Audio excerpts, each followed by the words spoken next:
Et voilà, c'est parti. Bienvenue Olivier dans ma Zoom Room. C'est la première fois que je fais ça en fait. J'avais fait un podcast et là, comme le son était mauvais avec le podcast, j'ai décidé d'essayer ce nouvel outil. Donc, tu es le premier à tester ça avec moi. Bah, content de zoomer avec toi alors. Moi aussi, très contente de t'avoir dans ma Zoom Room. Alors, Olivier, je te connais depuis plusieurs années, mais connaître ces gens sur le web, je te suis depuis énormément d'années. Puisque même si tu étais avant moi sur le web, j'étais là un peu après et que j'ai toujours suivi ce que tu as fait. Et là, c'est la première fois que j'ai vraiment l'honneur de te parler. On s'est échangé des emails, etc. Donc, je vais présenter Olivier. Donc, Olivier, alors attention, il faut que je dise le nom correctement, sinon, Olivier Jadzinski, c'est juste? Ouais, ça ira, Ça t'inquiète. ira.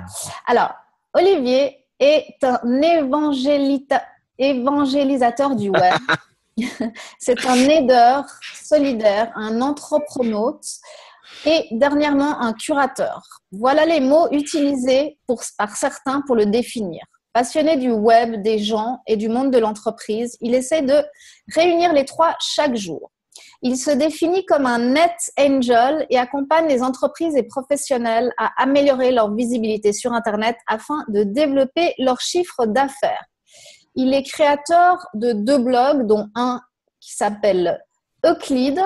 Et pour info, c'est E-U-K avec un grand K, I-D-E. Faites très attention, c'est très très important pour lui qu'on l'écrit bien. D'ailleurs, pourquoi le grand K? Pourquoi ce grand cas? Pour se démarquer par rapport aux autres. Il faut savoir par exemple que Adidas, quand on écrit la marque Adidas, quand Adidas communique, c'est un petit A, alors que la majorité des gens, quand ils vont écrire Adidas, vont l'écrire avec un grand A. Donc quand tu reçois un courrier de quelqu'un qui te parle d'Adidas, tu vois tout de suite si la personne connaît réellement la marque ou ne la connaît que par ce qu'on dit. Si elle met un petit A, c'est qu'effectivement elle connaît la marque. Si elle met un grand A, c'est soit qu'elle a fait une erreur, soit qu'elle connaît pas la marque. Et pour Euclide, pourquoi je voulais faire différent. Et puis comme chaque cas est particulier, j'ai mis un K majuscule et dans le logo, le K majuscule il est encore inversé pour montrer que c'est de l'autre côté du miroir. D'accord. Donc, quand on m'a parlé tout à l'heure des relations influenceurs, si vous voulez contacter Olivier, mettez un grand K parce que sinon, il ne lira même pas ce que vous avez envoyé. Très important. Alors, donc en fait, donc tu as 2 blogs. Donc, d'un côté, Euclide et de l'autre côté, iActu. Aujourd'hui, on va peut-être parler un tout petit peu plus de Euclide, qui est dans le marketing, l'entrepreneuriat, etc. Tu as aussi été fondateur d'un événement près de Grenoble qui s'appelle Web in the Alps. Et actuellement, tu as monté ou tu es en train de monter un nouveau réseau dans les alentours de Grenoble, mais lié en fait à toute la France, j'imagine tu vas nous expliquer, et d'écrire un livre sur le réseautage. Parle-nous un peu de ça, parle-nous un peu de ce truc de Business Club Café, de ton livre. Alors, le Business Club Café. Le Business Club Café, c'est un club, entre guillemets. C'est un moyen qu'on a mis en place pour les entrepreneurs de se rencontrer. En fait, on s'est rendu compte que pour Grenoble, les entrepreneurs grenoblois se rencontraient sur Paris. Ils n'avaient pas de rendez-vous régulier où ils pouvaient se rencontrer facilement et de parler réellement de leurs problématiques, d'apporter des réponses, de poser des questions. Et comme je travaillais avec un autre infopreneur qui avait également la même idée de réaliser ce type de rencontre, on a commencé à lancer sur Grenoble en fin août de l'année dernière le premier BCC, Business Club Café. Et pour permettre aux entrepreneurs de se réunir. Comme ça a marché, 15 jours après, on a eu une demande sur Paris. Donc, il y a un BCC qui s'est fait à Paris pour les entrepreneurs. Et de fil en aiguille, on a fait Toulouse, Montpellier, Nantes, Bordeaux, Rennes, qu'est-ce qu'il y a, Bruxelles, Liège, Namur. On a 3 BCC rien qu'en Belgique. Donc, sur un petit pays comme la Belgique, on arrive à fédérer un maximum d'entrepreneurs. Alors, on pourrait dire pourquoi trois BCC, c'est un pays comme la Belgique où en prenant sa voiture, on peut traverser le pays facilement. Parce que les BCC, ont pas lieu le même jour. Nous, à Grenoble, ça a lieu le dimanche matin. Il y en a d'autres, ça sera le samedi matin. Il y en a d'autres, c'est le samedi après-midi. Il y en a d'autres, ça va être le mardi. Donc, tous les entrepreneurs sont pas libres à chaque moment. On ne demande pas aux entrepreneurs de venir. On a rien de constituer l'association pour avoir un vrai club. Mais on leur demande pas de venir à chaque fois. C'est vraiment apporter des réponses. Pour nous, moi, en tant qu'organisateur, ça me prend plus de temps que de réels bénéfices. Parce que Alors, donc, c'est combien de fois, quelle est la fréquence de ces meetings? Qui peut venir et comment on s'inscrit? Combien de temps ça dure? Et quels sont les sujets, par exemple, que vous couvrez? Alors, le rythme, c'est environ, on essaye de faire une fois par mois. Voilà. Avec généralement le plus ça a été une fois toutes les 6 semaines parce que bon on a une vie de famille à gérer et par exemple au mois de mai entre le 1er mai et le 8 mai la fête des mères l'ascension voilà ça commençait à devenir compliqué. Combien de temps ça dure? Généralement on met 2 heures. Voilà, le dimanche, chez moi à Grenoble, c'est le dimanche de 10 à 12. Savoir qu'on déborde toujours et que ça va généralement jusqu'à 14 heures et il y a certains BCC où on passe le repas ensemble parce qu'on n'a pas envie de partir. Et c'est à ce moment-là qu'on fait les meilleures rencontres. Et même sur le trottoir, en partant du lieu, il y a encore des discussions qui se font et voilà, il y a des contacts qui s'établissent. Ouais. Donc c'est vraiment ouvert à tout le monde. C'est pas que le monde de l'internet ou que le monde hors internet. Par exemple, nous on a un professeur de natation qui vient. Donc, ça n'a rien à voir avec le monde de l'internet. Par contre, lui, il se demande, il vend son temps parce que comme il donne ses cours, et il aimerait donner moins de cours, mais gagner autant d'argent. Donc, il est en train de réfléchir à comment pouvoir passer la natation sur Internet. Ouais. Donc, c'est un défi qui est très particulier parce qu'il y a toute la sécurité, parce que tu peux dire, ouais, il suffit de faire tel exercice, mettez votre tête sous l'eau et tout. Ouais, attends, si la personne, elle s'étouffe sous l'eau, tu fais comment? Donc, il y a toute une notion de sécurité à avoir. Donc, c'est vraiment intéressant. Et pour lui, de voir comment on peut mettre sur place et pour nous, de réfléchir à toute la problématique que ça apporte. Alors, par complet hasard, je me suis intéressée à la même problématique dans la natation, mais on en parlera hors ligne parce que pour des raisons de mes 2 garçons font de la compétition en natation, puis j'avais regardé certains modèles qui étaient faits aux États-Unis. Donc voilà, je connais pas mal de trucs, on pourra en parler à un moment ou un autre. Pour l'anecdote, c'est que moi, je suis super bien placé pour sa problématique car je ne sais pas nager. D'accord, oui. Tu vois, je dois être l'un des rares en France, mais c'est même pas la peine. Tu me mets dans l'eau, il y a aucun problème, je m'amuse et tout. Et dès que tu me dis, tu te mets à plat, tu nages, au revoir. Ils m'ont lors du service militaire où ils t'apprennent, ils disent, tu sais pas nager, viens avec nous, on va t'apprendre. Au bout de 2 séances, ils m'ont dit, lui, on le prend plus, il fait peur à tout le monde. Bon, voilà. Donc voilà le sujet natation. Par contre, tu sais peut-être pas nager, mais tu sais faire pas mal d'autres trucs et tu es aussi en train d'écrire un livre sur le réseautage. Non, justement, c'est ce que tout le monde croit. Non. Alors, le livre, oui, je suis en train de l'écrire, mais je te reprends, je ne sais pas tout faire. Et c'est ça. Et c'est pour ça qu'il y a le livre. Je connais les personnes qui savent tout faire. Oui, effectivement. Dans mon réseau, j'ai des présentateurs télé, j'ai des gros investisseurs qui vraiment font partie. J'ai regardé la dernière fois dans une infographie, dans le top 5 des investisseurs mondiaux, j'en connais 2. Donc, dans le top 5. Donc, mais c'est pas parce que je les connais que je vais les contacter pour tout et n'importe quoi. Mais voilà, je les connais. Donc, quand on a une grosse difficulté au niveau de l'investissement, je sais où aller. Mais l'important, c'est pas qui vous connaissez, c'est qui vous connaît. C'est-à-dire que moi, j'ai des demandes comme toi, voilà, une demande, une personne, on se suit mutuellement depuis un bout de temps, et à un moment, tu veux faire des interviews, voilà, tu t'appuies sur ton réseau, voilà, et de réseau en réseau, ça permet de progresser.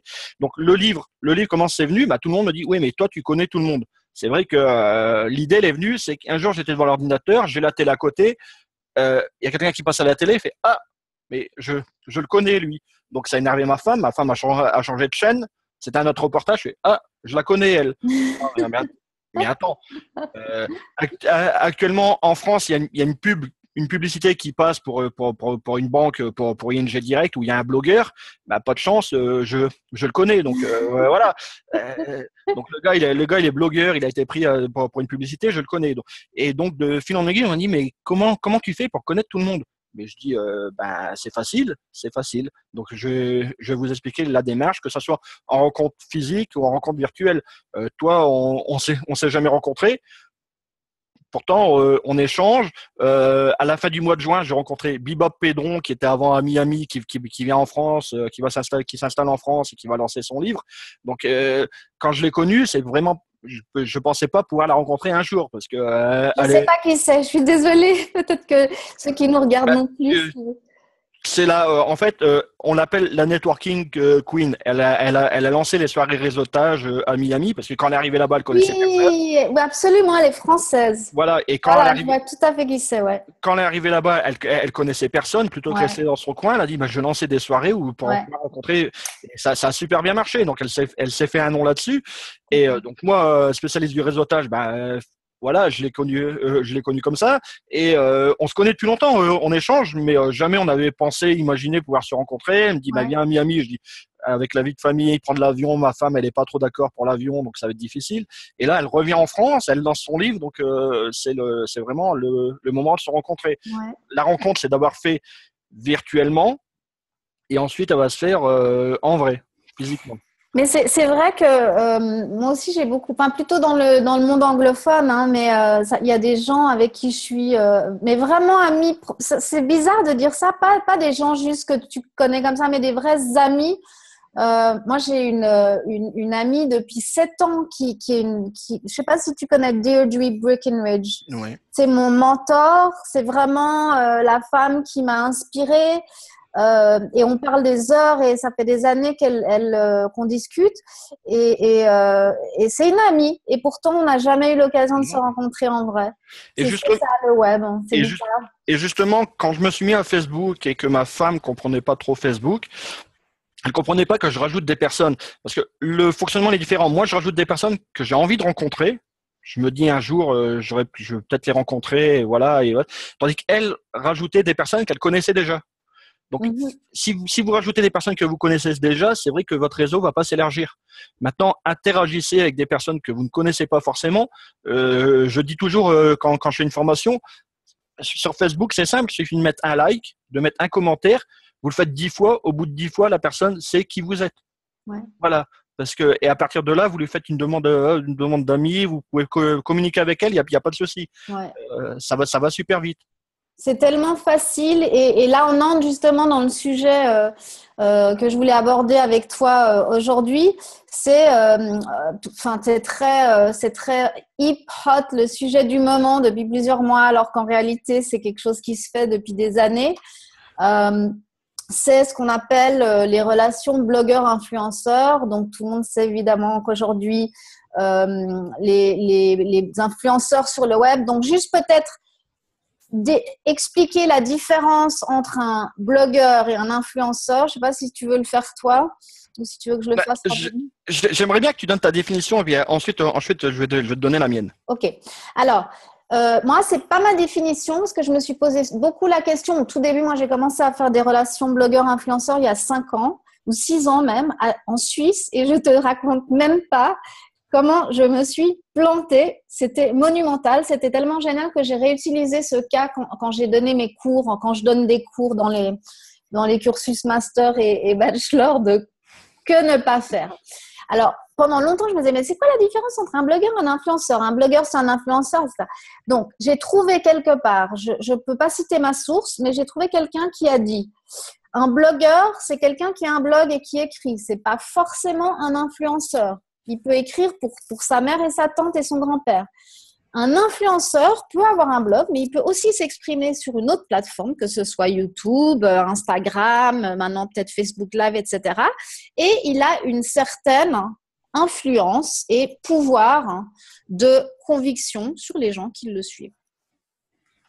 À toi. Alors, pour la notion de blogueur, bah oui, effectivement, on peut avoir un blogueur n'est pas forcément un influenceur.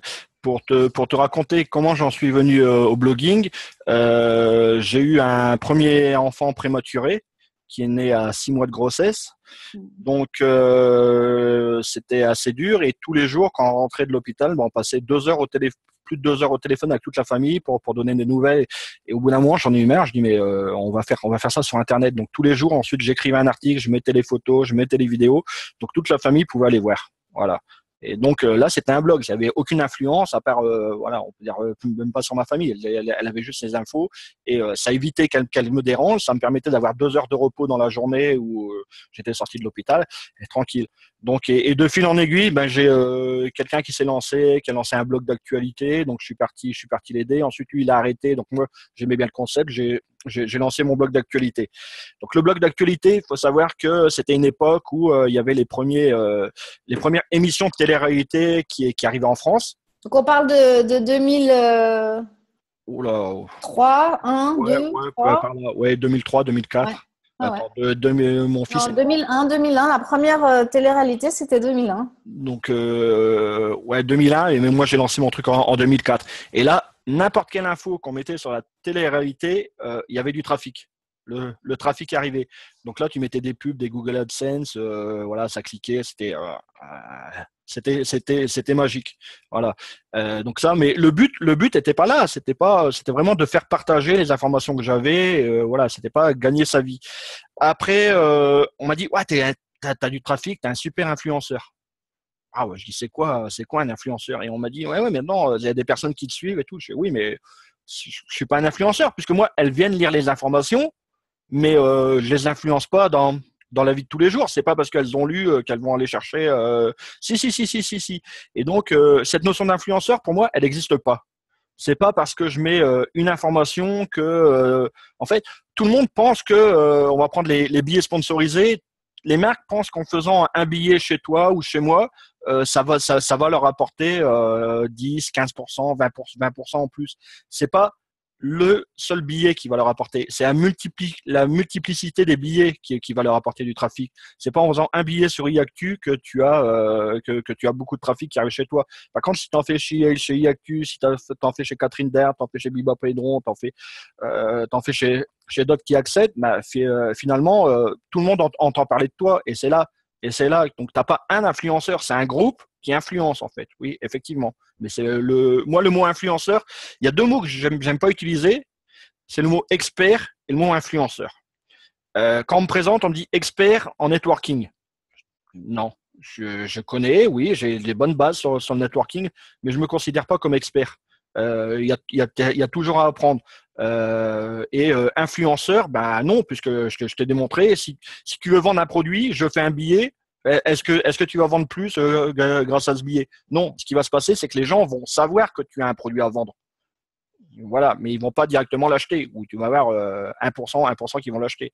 Donc moi, le mot influenceur, c'est clairement, j'ai déjà répondu à d'autres interviews sur des grands médias, que ce soit M6, Libération, et à chaque fois ils me disent on va parler des influenceurs, et je leur dis tout de suite on va parler du monde de l'internet, mais des influenceurs on va peut-être éviter, puisque comme tu dis maintenant les influenceurs, tu en as sur Facebook avec Facebook Live, tu en as sur YouTube avec les youtubeurs, on le voit maintenant, les youtubeurs sont payés pour faire la pub des marques, donc ils sont plus uniquement sur les blogs, c'est vraiment diversifié, c'est l'audience en fait qui est importante, c'est pas bien sûr.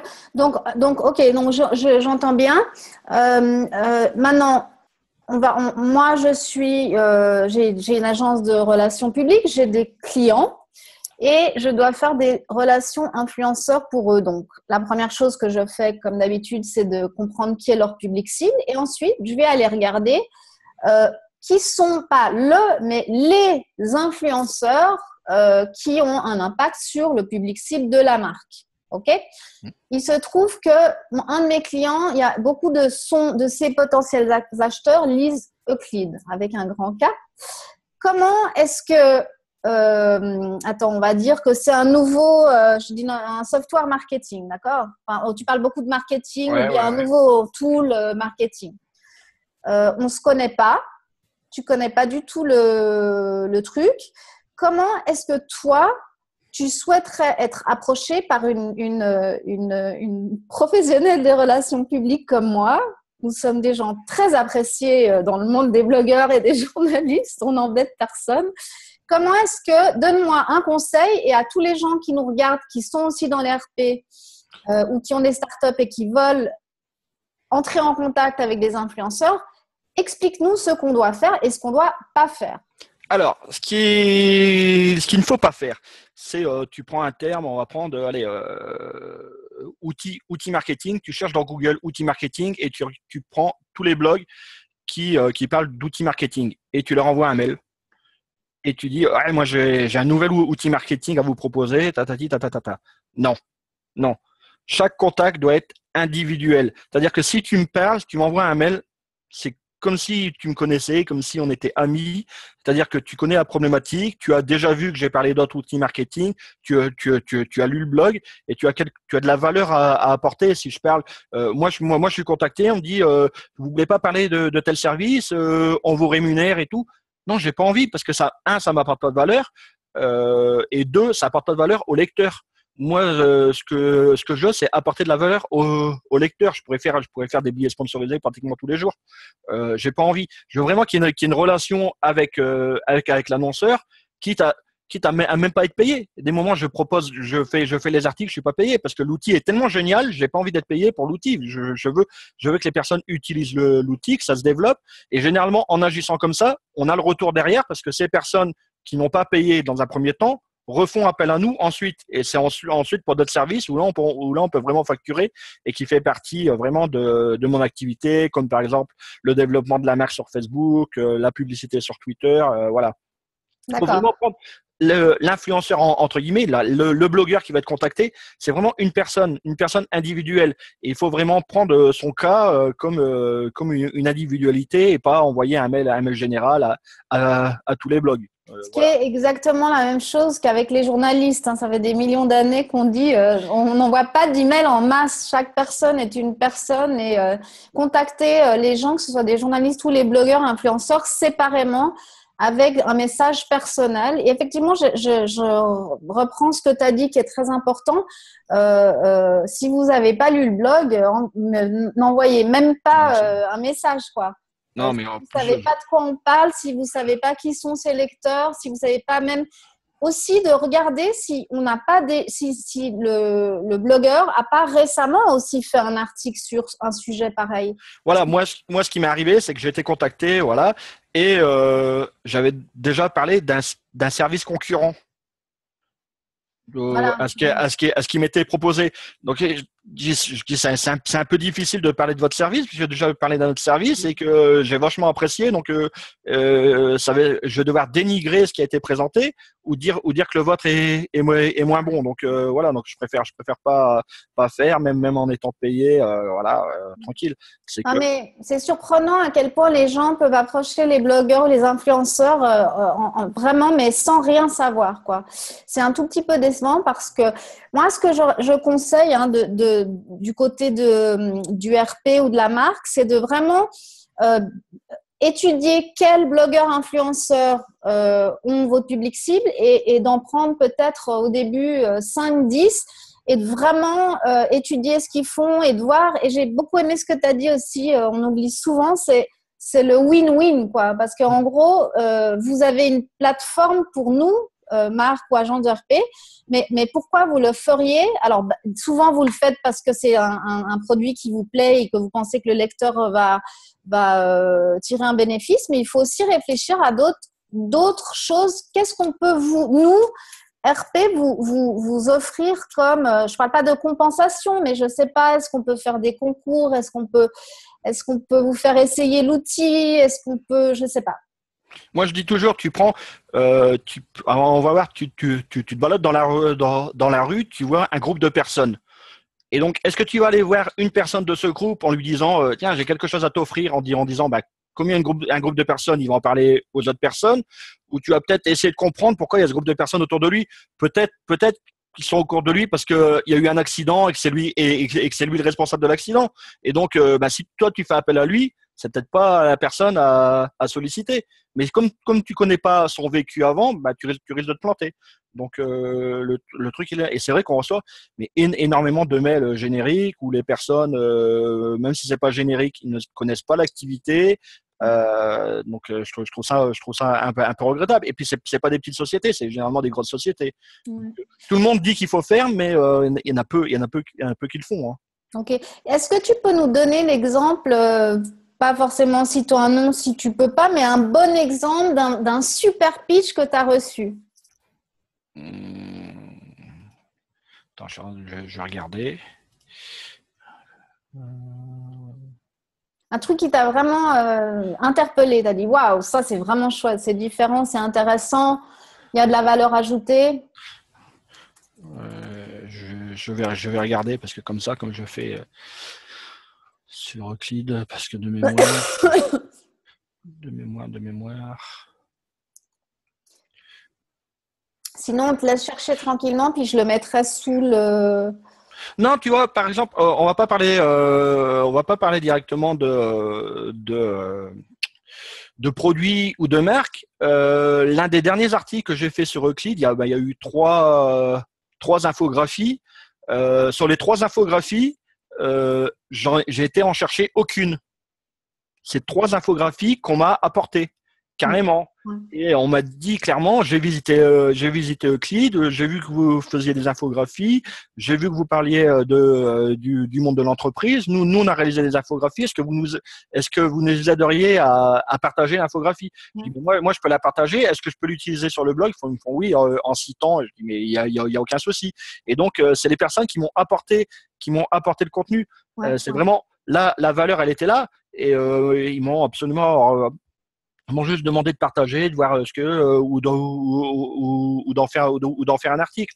Voilà, le but c'est là, c'est que c'est vraiment du win-win parce qu'ils m'apportent du contenu, moi je relaye leur infographie, ils se font connaître, ils récupèrent un lien et il y a aucune notion d'argent là-dedans, voilà. Et je les ai pas sollicités, c'est eux qui m'ont sollicité, mais ils connaissaient l'activité, savaient qu'il y avait des infographies, savaient dans quel domaine, ils m'ont pas proposé l'élevage des chiens en Alaska. Voilà. Alors qu'il y en a d'autres, voilà. J'ai fait une infographie sur les ravages du tabac. Oui, et je vais en faire quoi? Voilà, c'est super important. Voilà, elle est bien l'infographie, mais c'est pas pour toi.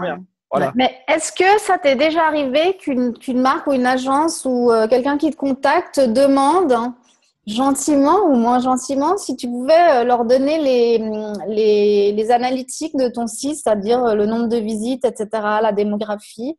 Est-ce que c'est arrivé? Et si ça t'est arrivé, est-ce que tu l'as bien pris, mal pris ou ça m'est arrivé. Au départ, je l'ai mal pris. Voilà. Voilà. Je me suis pas énervé, je me suis calmé. Voilà. Je leur ai envoyé. Et je leur ai dit, de toute façon, moi, j'ai rien à cacher. Donc, vu l'audience que j'ai, les personnes qui me suivent, si ce que j'annonçais était faux, que ce soit en termes de chiffres, en termes de contacts, ça se saurait très vite. Donc voilà. Donc non, ça s'est bien passé. Il y a aucun souci. C'est comme moi, je me bats toujours quand c'est un article sponsorisé, j'aime bien dire, j'ai été contacté par la marque pour vous parler de, voilà. Si je peux pas le mettre, bah, au revoir. Parce que voilà, et il m'est arrivé de dire, je leur dis, mais je peux dire exactement ce que je veux sur le service. Oui, du moment que vous parlez de nous et tout. Donc je mets l'article en ligne et bien sûr il y avait un aspect négatif parce que je suis réglo. Je vais pas dire que tout est génial alors qu'il y a un truc qui m'a déplu. Et ça n'a pas raté. Au bout de 10 minutes que l'article était en ligne, on est venu me voir en disant, vous pourriez enlever le paragraphe. Je dis, ah non, vous m'avez dit que j'ai le droit de dire ce que je veux. Moi, j'ai accepté. La règle du jeu était celle-là. Si je vous ai posé la question, c'est que je savais qu'il y avait un aspect négatif. Ouais. Voilà. Donc maintenant, si vous refusez, je refuse. Ok, mais faut plus me solliciter. Et finalement, la marque, ça a accepté. Elle est venue répondre dans les commentaires sur l'aspect négatif en disant oui, effectivement, c'est en cours de développement et tout. Donc, mais vraiment jouer le jeu. Je leur ai montré que c'est là qu'il faut jouer le jeu parce que même si c'est négatif, il faut répondre justement à l'aspect négatif. Bien sûr, absolument. Donc là encore, on pourrait te donner un conseil à des deux côtés, enfin d'avoir quelque chose par écrit peut-être, où ça décharge le blogueur. On dit voilà, j'ai le droit d'écrire ce que je veux, quoi, pour pas se retrouver dans ce genre de situation. Voilà. Il faut vraiment être clair dans ses intentions et, voilà, pour pas être pris à dépourvu. Absolument. Ok, super. Je voulais, avant de finir, te poser quelques petites questions personnelles, pas trop personnelles, mais j'étais assez curieuse de savoir, toi, qui a un blog qui est dans le hit top 10 et par 10, entre 10 et 20 des meilleurs blogs francophones d'entrepreneuriat. Et je ne sais pas si tu es classé aussi dans le marketing, mais en tout cas dans l'entrepreneuriat. Quels sont les blogs que tu lis toi? Il y a plusieurs réponses. Il y en a deux. J'en lis pas et j'en lis beaucoup. C'est-à-dire que j'en lis pas, j'en ai pas où je me lève tous les jours et je dis je vais aller voir, je vais aller voir, je vais aller voir, je vais aller voir. Et j'en lis beaucoup parce que on m'envoie beaucoup d'informations, donc je vais voir sur Scoopit, je vais voir sur ce qui traîne sur Facebook. Donc d'un jour à l'autre, ça peut changer. Donc ça dépend réellement du sujet.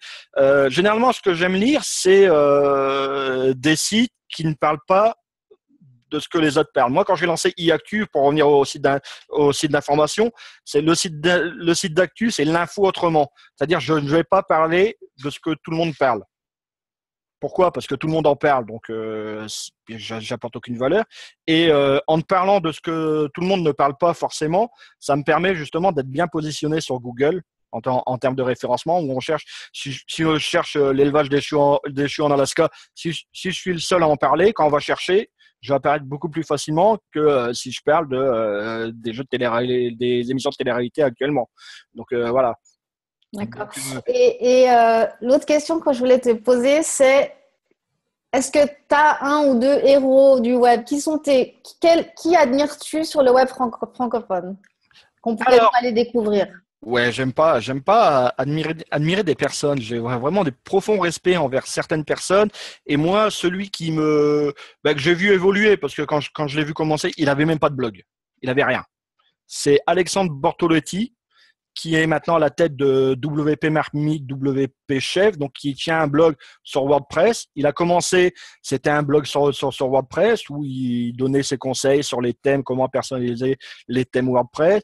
Il a monté une première structure où il avait une activité de service où il proposait d'installer les sites WordPress, d'expliquer comment faire les billets. Il s'est planté. Il a continué. Il a lancé une deuxième activité qui était une réalisation de sites WordPress où il vendait des thèmes WordPress. Il s'est planté. Il a continué.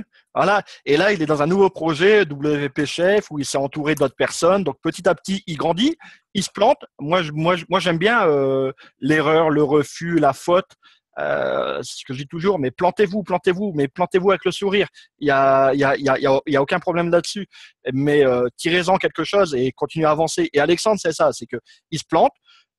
C'est clair qu'il y a une baisse de motivation, mais ce que je dis, il y a toujours le BTC, le bouge ton cul. On lui met toujours un coup de pied au cul et il y a toujours quelque chose qui le fait avancer.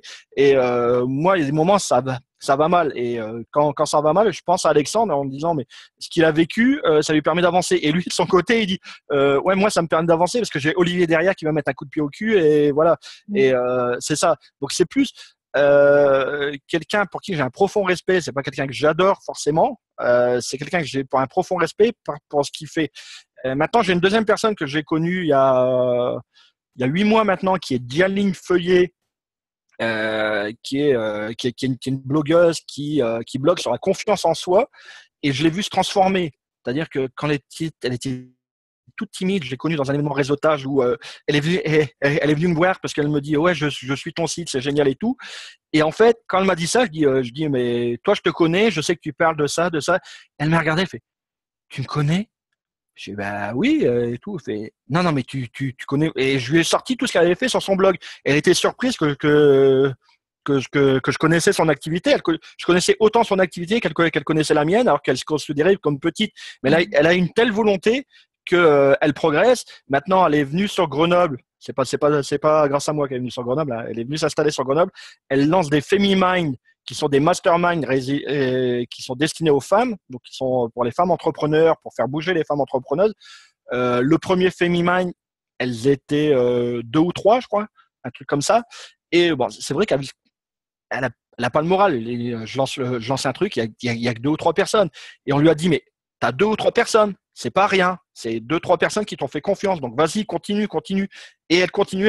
Et là, au mois de juin, elle lance son troisième FemiMind où il va y avoir plus de monde. Et de fil en aiguille, donc ça fait 8 mois que je la vois évoluer. Et elle a un parcours de vie qui est, on pourra en parler vraiment, C'est vraiment, on a presque envie de pleurer quand on écoute sa vie. Donc voilà. Donc c'est vraiment. C'est des belles histoires et on n'en a pas assez des histoires comme ça parce qu'on a toujours l'impression que tout est facile, que tout le monde gagne des millions sur le web. Et on parle en France, aux États-Unis un peu plus quand même, mais on parle la France, c'est pas le pays où on parle de l'échec. Un tout petit peu, ça commence à arriver et tant mieux. Alors, Parce que être entrepreneur, c'est se planter, se planter, se relever, se planter, se relever, se planter, se relever. Et en fait, ça finit jamais. On n'arrive jamais. Donc oui, soit chaque fois on apprend des trucs, on va dire peut-être un peu plus haut ou haut, si on veut appeler ça comme ça. Mais il n'y a pas un moment où on arrive. Moi, ça fait plusieurs années que je suis entrepreneur. Moins que toi, hein, par contre. Mais tu as toujours l'impression que tu vas arriver à un endroit. Mais quand tu y arrives, tu as envie d'aller encore plus loin.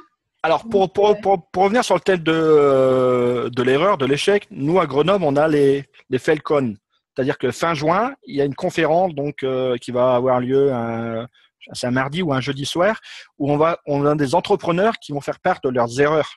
C'est-à-dire ils ont réussi maintenant, mais vont faire part de leur passé. Et toi qui connais les relations publiques, on avait la dernière fois, on avait Virginie Debuisson qui avait l'agence de relations publiques Valeurs d'Image sur Grenoble. Je connais très bien parce que j'ai eu souvent… Qui a fait part de son aventure et du fait qu'elle s'est plantée à un moment. Mais ce plantage a fait que maintenant, elle a relancé quelque chose et elle s'est mise en sécurité pour pouvoir réussir plus facilement. Donc voilà. Donc l'échec fait partie de la vie d'un entrepreneur. Tu peux prendre tous les entrepreneurs qui existent, se sont tous plantés. Je lisais encore des trucs sur l'échec ce matin. Faut savoir, si on parle d'Apple aux personnes, on va nous dire Steve Jobs et après on dit Steve Wozniak. Seulement ils étaient 3 au départ d'Apple. Ronald Wayne. Et c'est Ronald Wayne qui a mis en relation Steve Wozniak et Steve Jobs. C'est pour ça que je le lisais, parce que dans l'aspect du réseautage, c'est important. Il a mis en relation les 2 personnes, ils ont monté la société à 3, et au bout de 10 jours, lui, il est parti. Ils sont restés qu'à 2. Et donc, il avait $10 dans la société, il a revendu ses parts. Voilà. Donc, il est passé à côté d'une fortune. Mais il dit, pour moi, c'est pas un échec, parce que il a 80 ans maintenant parce qu'il était beaucoup plus élevé que les autres. Il dit, si j'étais resté dans Apple, je serais déjà mort. J'aurais eu un infarctus. Donc, lui, il avait déjà une vie de famille. Les 2 autres n'avaient pas une vie de famille. Mais ce qui est marrant, c'est qu'un, lui, s'est planté. Et 2, à l'aspect réseautage, il a mis en contact 2 personnes qui ne se connaissaient pas et qui ont travaillé ensemble pendant hyper longtemps. Après, Steve Wozniak était plus d'accord avec Steve Jobs aussi, donc c'est des affaires de personnes. Mais voilà, c'est super marrant à voir que au niveau de l'échec, on peut réussir tout en se plantant. Apple a été une réussite, mais pour lui, ça a été un échec. Moi, un de mes meilleurs, j'adore ce genre d'histoire. Hein. On adore ça, nous les entrepreneurs, parce que ça nous inspire, ça nous aide à avancer.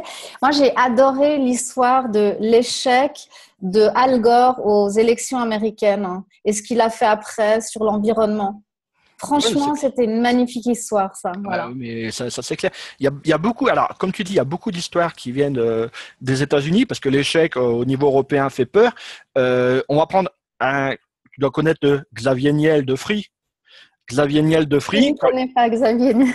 Xavier Niel de Free, quand il a eu l'idée de la Freebox, au départ, donc il avait vu ça au Japon et il voulait importer ça en France. Il a été voir Orange, anciennement France Télécom, et il a dit mais nous on va lancer un truc, je peux vous aider, on va faire télé, internet, téléphone. Et France Télécom lui a dit ça va plaire à personne. C'est pas le moment. C'est bon d'accord, ok. Il est parti le faire tout seul. Voilà. Et puis quand il a lancé son truc, France Télécom a ramé pour lancer quelque chose de concurrent. Voilà. Mais donc ça a été un échec parce que France Télécom lui a dit non. Puis de l'autre côté, ça a été une réussite, la réussite qu'on connaît à l'heure actuelle. Donc voilà. Écoute, c'est vraiment chouette de parler avec toi. On a parlé de plein de trucs qui me touchent beaucoup, moi, enfin tous les entrepreneurs aussi, hein. Je te remercie. Tu as parlé de beaucoup de choses, d'événements, de personnes, et je vais mettre les liens. Oui, je t'enverrai par mail. Voilà. Et puis surtout, je vais mettre aussi les liens sur bon, évidemment tes 2 blogs, et puis cet événement aussi de réseautage qui est donc à plusieurs endroits en France et en Belgique. Comme ça, les gens peuvent s'inscrire. Voilà, ils iront sur le site et puis ils feront ce qu'ils doivent faire. Et je te remercie de tes conseils aussi sur les relations blogueurs. Et puis, si les gens veulent te contacter pour diverses questions, ils peuvent le faire ou sur Twitter. Alors, ne me contactez pas, non.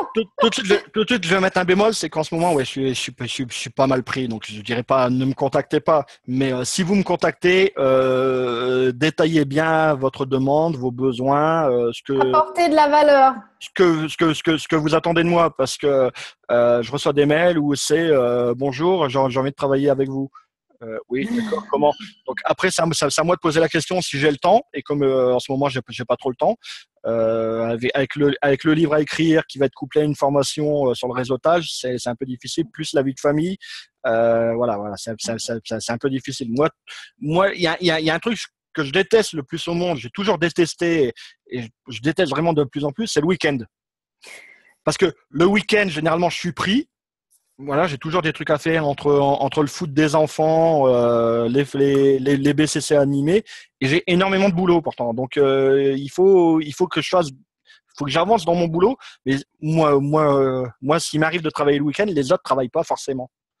Donc je comprends ton problème. Je connais très bien. Je travaille tous les week-ends, mais moi, mes enfants sont ados déjà. Donc voilà. Donc, si vous m'écrivez, vous avez besoin, ok, il n'y a pas de problème, je peux vous conseiller. Mais dites-moi exactement ce que vous voulez. Voilà. Non, mais il faut, on l'a dit tout à l'heure, c'est pas avoir besoin de quelque chose, c'est un win-win, quoi. C'est un. Ah, mais je parle même pas du win-win. Hein. Il y a des personnes qui me sollicitent pour que je les aide, mise en place d'un site WordPress. Il y en a qui sont prêts à me payer pour créer leur site WordPress tout simplement, que ça se fait en 2 minutes, mais il faut juste avoir les 2 minutes à consacrer. Si on m'envoie un premier mail, est-ce que tu peux m'aider sur mon site internet? Ouais, mais je sais pas c'est quoi. Il faut faire le design, le logo, installer le site, la base de données. Voilà. Alors que si on me fait un mail, est-ce que tu peux m'aider dans l'installation de WordPress? J'ai un problème avec la base de données. Voilà, je sais déjà, c'est un problème de base de données, que ça va me prendre un peu plus de temps qu'une simple installation. Donc voilà. D'accord.